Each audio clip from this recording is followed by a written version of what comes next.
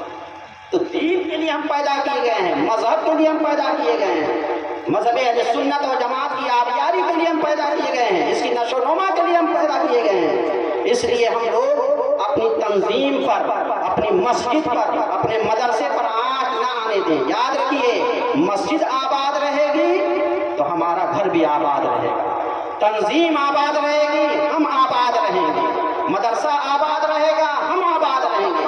تنظیم بکھرے گی ٹوٹے گی ہم ٹوٹ جائیں گے، مدرسہ ٹوٹے گا ہم ٹوٹ جائیں گے. مدرسے سے ہم ہیں، تنظیم سے ہم ہیں. اگر تنظیم فلاح و بہبود کی طرف جا رہی ہے تو ہم کامیابیوں کی طرف بڑھ رہے ہیں، اور تنظیم کے اندر اگر کہیں کجی پیدا ہو گئی، کہیں شگاف پیدا ہو گیا تو یاد رکھیے کہ ہمارے اندر شگاف پیدا ہو گیا ہے. اس لیے اپنی تنظیم کو مضبوط بنائیے اور مولانا دین کا کام کر رہے ہیں، دین کے ساتھ رہیے، سچے پکے وفادار بنیے، اور اس کے ساتھ ساتھ آپ لوگ دین کی باتیں سیکھیے، طہارت کا مسئلہ سیکھیے. بہار شریعت حضرت صدر شریعت کی لکھی ہوئی ہے، اس کا پہلا، دوسرا، تیسرا، چوتھا، پانچواں حصہ، یہ 5 حصہ آئیے لائبریری میں پڑھیے مولانا کے پاس.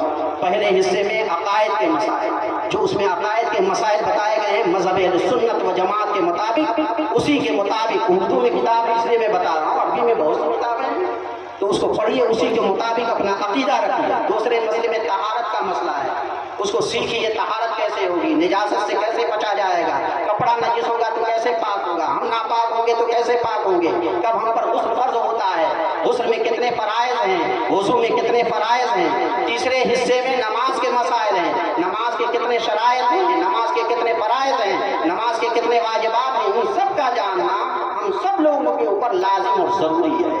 اور یہ اردو میں بہترین کتاب ہے بہار شریعت اور قانون شریعت. اس کو مولانا سے پڑھیے اور اپنی زندگی میں انقلاب پیدا کیجیے، اور مل جل کر کے پوری اتحاد کے ساتھ، پوری اتفاق کے ساتھ، ملت کے ساتھ، وفاداری کے ساتھ، رضائے الہی کے لیے آپ دین کے کام میں پیش رہیے. ہر لحظہ ہے مومن کی نئی شان، نئی آن، گفتار میں، کردار میں اللہ کی برہان، ستاری و غفاری و قدوسی و جبروت. یہ 4 عناصر ہوں تو بنتا ہے مسلمان، بنتے ہیں میری کارگاہ فکر میں انجم. لے اپنے مقدر کے ستارے کو تو پہچان، محمد کی محبت دین حق کی شرط اول ہے، اسی میں ہو اگر خامی تو سب کچھ نامکمل ہے. محمد کی محبت ہے سنت آزاد ہونے کی، خدا کے دامن توحید میں آباد ہونے کی. یہ محمد سے وفا تو نے تو ہم تیرے ہیں، یہ جہاں چیز ہے کیا لوح و قلم تیرے ہیں. وما علینا الا البلاغ. السلام علیکم.